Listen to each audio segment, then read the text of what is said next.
Hey there, and welcome back to the podcast. This is episode number 65. And in this episode, we're going to be talking about such an important topic, and that is how to regulate your emotions. Because we all experience a wide range of emotions, don't we? Some are positive and support us, whereas others, unfortunately, are not. I don't care if you're a Buddhist monk who's spent the last 20 years studying the art of Zen, you're going to struggle emotionally every now and again. So we need to have a way to process and regulate our emotions in a healthy way, and that's what we're going to be talking about in this episode. I want to share with you a model that I've found to be super useful. I use it time and time again to get me out of the mire. It's quick, it's effective, and I'd recommend that you make it part of your life too. So grab a cuppa or whatever you do when you're listening to your podcasts, and let's get started.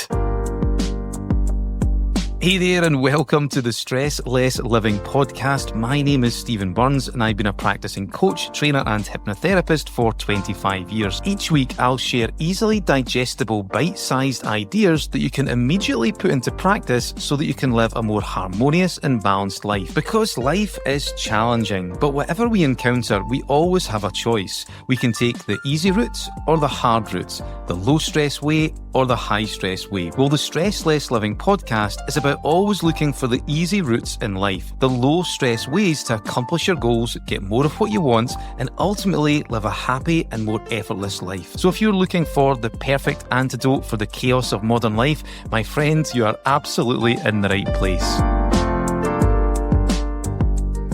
So in this episode, we're going to take a look at how to process problematic emotions in a healthy way. I want to take you through something I absolutely love, and it's called the ADEPT strategy. Because at the end of the day, we all experience emotions that can be difficult, right? It doesn't matter how evolved you are as a person. It doesn't matter how much inner work that you do. You're going to find yourself in the shit emotionally, if you excuse my language, every now and again. So you have to have a way to be able to process these emotions in a healthy way so that they don't become destructive forces in your life. And I think that's often when a problem becomes a crisis, when we don't have a method for dealing with difficult situations. It ends up growing arms and legs and gets all out of control. So before we look at this strategy, I want to first go through just some general tips for processing emotions. And these tips are actually a good foundation for the strategy we're going to go through. So general tip number 1, don't try to control your emotions completely. It's not about control, it's more about influence. It's about improving the relationship you have with your emotions. So when I first started doing NLP, that's neuro-linguistic programming, in my early 20s, a long time ago now, I had this weird thing where I wanted to use NLP to have complete control of my emotional and mental state of mind. It was all very Tony Robbins-y. So I wanted to get to the stage where I had no negative emotions whatsoever. All I did was feel good every minute of every day without exception. And I think the reason why I had this as a goal was because at the time I was pretty anxious. I had a lot of anxiety in my life. So the idea of having complete control of my emotions was pretty seductive. And I've actually noticed this pattern with quite a lot of people. Usually if they're a bit of a control freak, then it's almost always because of an anxiety issue. The control is a coping mechanism. And actually, when you let go of the anxiety, the need for control just naturally disappears. And that's certainly what it was like for me. But to get back to the initial point, pretty soon I realised that it was a bit of a silly and immature goal to have. Because number 1, it's not possible to have complete control of your emotions.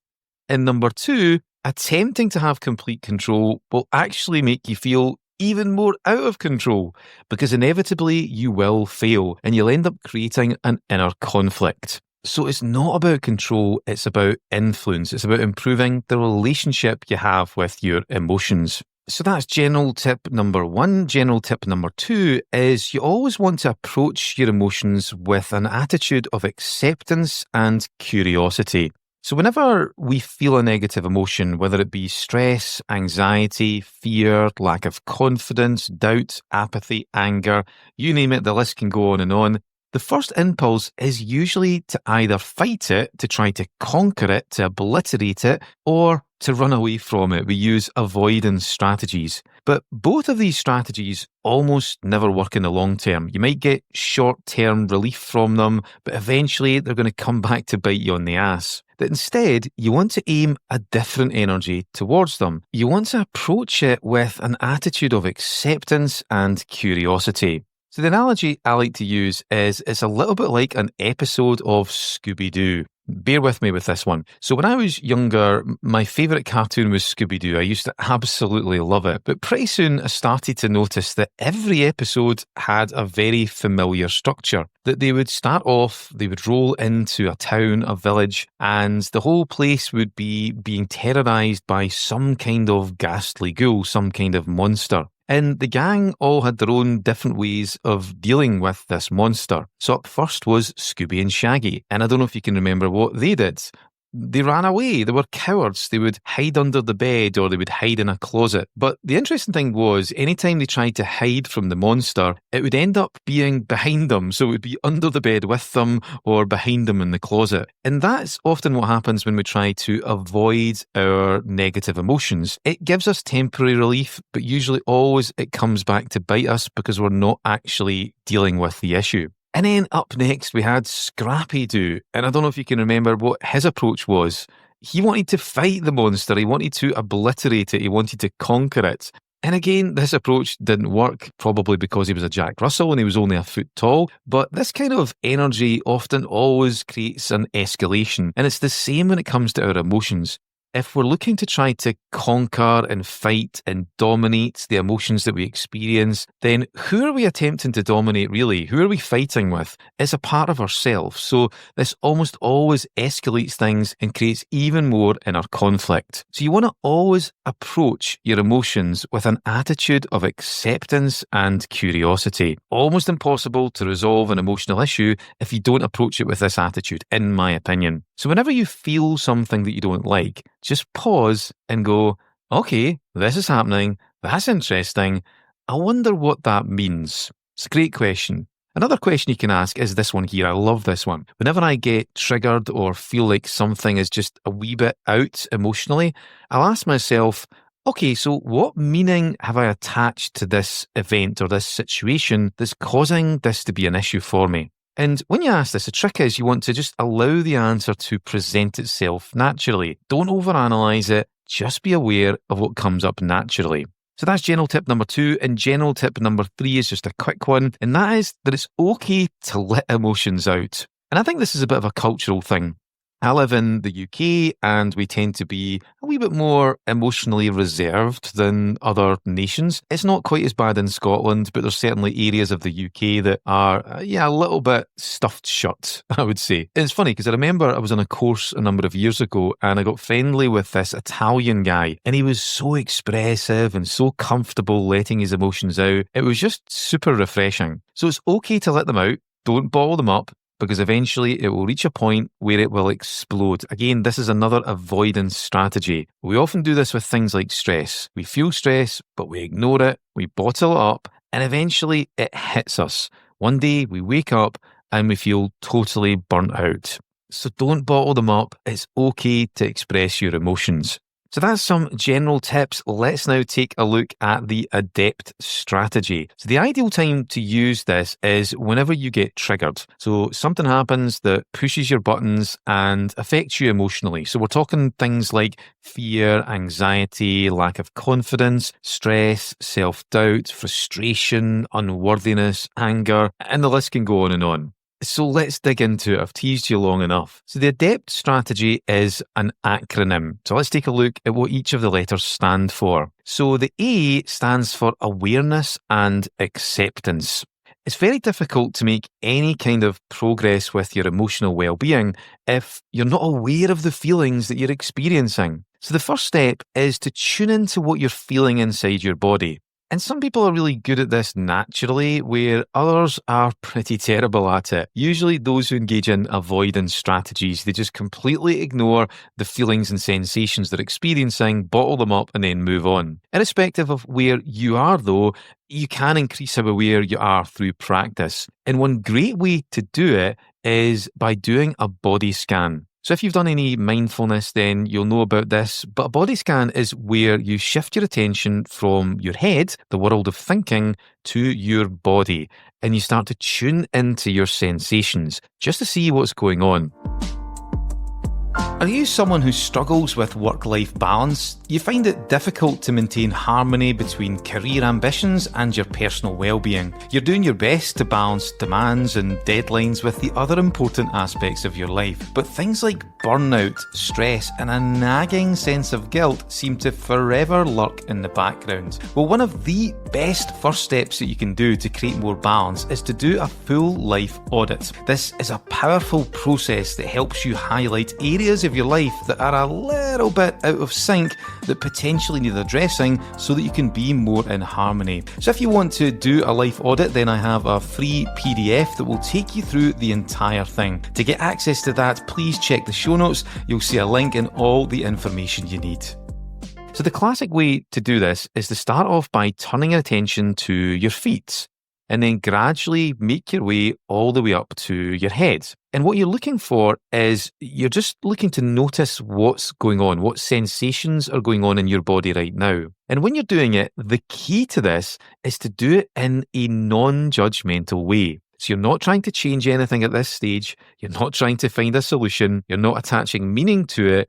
You're simply just observing without judgment. What you're also looking to do at this stage is to accept. And people get a bit confused with this, so let me just quickly explain. When I say accept, I don't mean that you're accepting that this is going to be the way it is forever. Acceptance isn't giving up.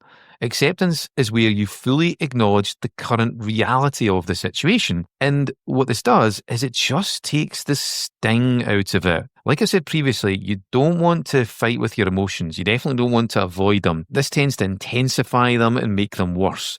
You want to just acknowledge what's happening and go, okay, I've been triggered here, something is going on. I'll either take a look at it now or I'll park it and then take a look at it later on. And like I said, what this does is just takes the sting out of it, and it gives you the opportunity to then look at the situation more objectively, to then start to analyse the best way forward.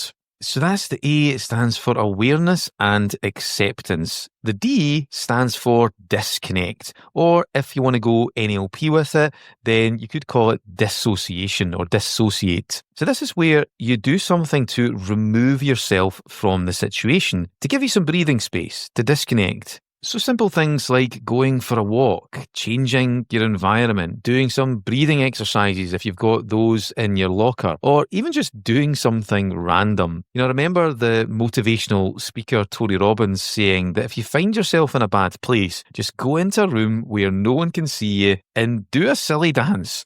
It sounds totally bonkers, but honestly it works because it breaks the state, it breaks the pattern, it helps you disconnect. And you might want to close the blinds, of course, just in case your neighbours start to think you're going absolutely mental. But doing something random like that can really break the state, it breaks the pattern, it allows you to disconnect. So the one thing you want to avoid is trying to assess the situation or make a decision when you're fully in the emotion, when you're feeling the intensity of it. Most of the time, when you do that, you will make a terrible decision. You want to give it time to settle. The most obvious example of that is anger. Whenever we make a decision from a place of anger, it's almost always a terrible one. It escalates the situation and makes it even worse.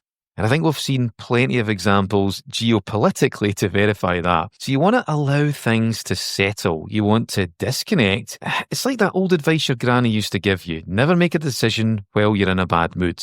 I don't know if your granny used to give you that advice. In fact, I'm not sure if mine did either, but I'm sure you get the picture. So if you want to take this to the next level, then you can use some NLP. What you can do is you can close your eyes and you can replay the event that you've gone through that's causing you to feel this emotion. And then once you've replayed it quickly, You want to then step out inside your mind and watch it as an observer. So, for example, it's like if someone was to have filmed this event and you were to watch it back, what would that look like? So this is what's referred to as dissociation in NLP. And what this does is it just gives you that space internally.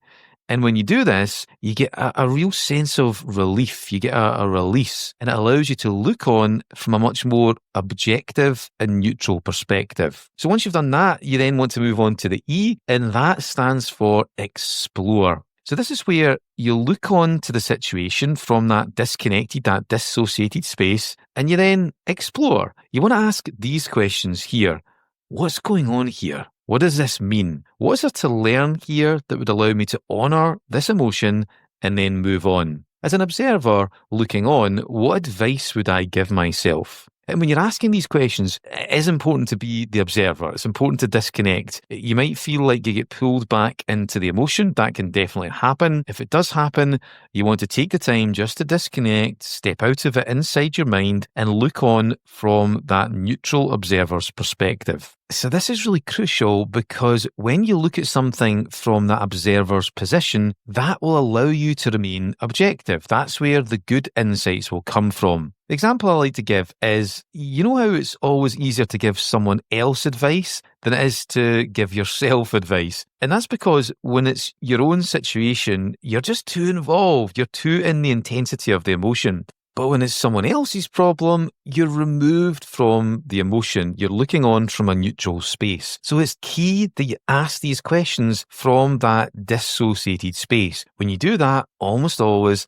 the solution is obvious. So just notice what answers naturally come when you ask these questions, when you consider them. Don't try to force it. Just ask them and see what comes naturally. And what you're looking for, ideally, is some kind of key learning. Negative emotions get locked in. They stay there when they don't serve the purpose that they're after. So if you can learn something important, then that's the thing that will allow you to get a release and then move forward. So that's the E. Then we move on to the P, and that stands for project. And this is where you take the insights from the previous step, explore, and then you project them into the future. So in NLP, this is something that we call future pacing. So you want to imagine what it would be like if you were to implement these insights that you got from the exploration step and you were to have these learnings in the future in your day-to-day life. So you want to ask yourself, how could this experience improve my life? What will I see, hear, and feel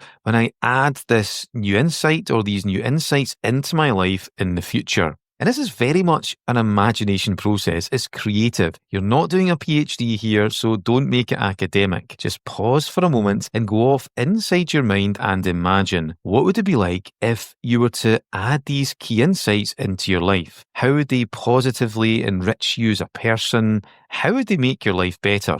And this, for me, is the most powerful parts of the process. Maybe it's because I'm a bit of a personal development junkie. As soon as I figure out how an experience can benefit me, then it just seems to put the whole thing into a different perspective. I get this amazing relief and it allows me to move forward uncluttered. But I think it is quite a universal thing. I think as soon as we see how a situation that was initially perceived as bad can actually benefit us, then that's when the healing really happens, because you're flipping the whole thing on its head. You're no longer seeing it as a bad experience. It's become a springboard for your future growth. So this then often creates a big release that allows the emotion to almost completely let go, or sometimes it does completely let go at this stage. And then lastly, we move on to the last part of the strategy, and that's the T, and that stands for thank. You want to be grateful for what the emotion brings. So this last one is optional, but I think it can be super powerful. It's a wee bit cheesy, I know, it sounds a wee bit new agey, I get that. But when you really do honestly, it can be tremendously powerful. It's a lovely way to finish off the process. So the way that I do it is when I'm projecting, so when I'm imagining how my life is going to be better, I look back at the original event that triggered the emotion and just thank it.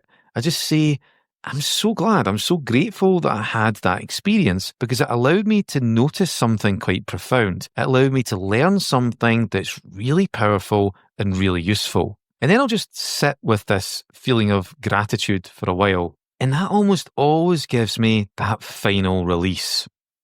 So that is the ADEPT strategy. Let's do a quick review. A stands for awareness and acceptance. You don't want to try to fight or avoid your negative emotions. You want to just open up a space where you're becoming aware and you're accepting them. Now, you're not accepting that this is going to be the case forever. You're just aiming that softer energy towards it so that you can then start to take a look at what's going on. Then you move on to D, and that is disconnect. You don't want to be thinking about solutions or the way ahead. In fact, you don't want to be analysing or assessing the situation at all when you're in the intensity of the emotion. You want to first of all disconnect. If you use some NLP, then you can step out inside your mind and look on as that neutral observer. You dissociate. And then from there, you want to explore. You want to ask yourself, okay, so what is there to learn here that would allow me to release this and move on? And you're looking for key learnings, ones that really pack a punch, ones that really resonate with you. And then you want to project. You move on to the P. And this is where you take those learnings and you imagine using them and integrating them into your day-to-day life in the future. And again, this often leads to another big release because you're flipping the whole thing on its head. It's no longer a bad event, a bad experience. It's something that you can use as a springboard for your growth. And then the last one, the T, this is optional. And this is where you thank the emotion or you thank the event for providing you with some kind of learning. So you can look back at the original situation if you want that triggered it and go, I'm just so grateful. Thank you for leading me towards this powerful realization, this learning that's actually going to make my life better. So that is us for this week. Hope you enjoyed it. Give this strategy a go. It is fantastic. It might seem like there's a lot to it, but actually once you practice it a few times, you can do it very quickly. You can do it literally in 10 to 15 minutes. So hope you enjoyed this episode. If you did, I would love it if you could subscribe or follow wherever you listen to your podcasts. And if you're feeling especially generous, if you could leave me a review, it really does help. So have a great rest of your week, and I'll speak to you in the next episode.